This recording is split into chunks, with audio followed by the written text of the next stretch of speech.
عمرك سألت نفسك إيه الفرق بين فيرب trinken وترينكن؟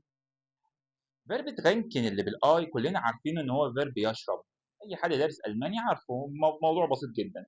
لو جيت قلت مثلا Ich trinke gern Saft، بحب أشرب العصير، أو Das Kind trinkt Wasser، إن الطفل شرب مية. ولكن فيرب ترينكن اللي بالأملاوت على الإيه معناه يسقي، يشرب. تمام. الفعل ده هنا متعدي. حد يقول يعني ايه متعدي؟ يعني ايه اللغه العربيه دي؟ متعدي يعني محتاج مفعول، يعني يشرب حد، يشرب حيوان. زي ايه؟ لما اقول ich trinke meine Katze jeden Tag، يعني انا بشرب قطتي كل يوم.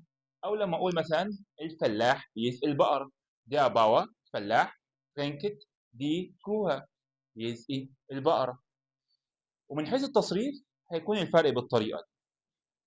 كنتم مع ألماني في دقيقة في دويتش ماخت سباس.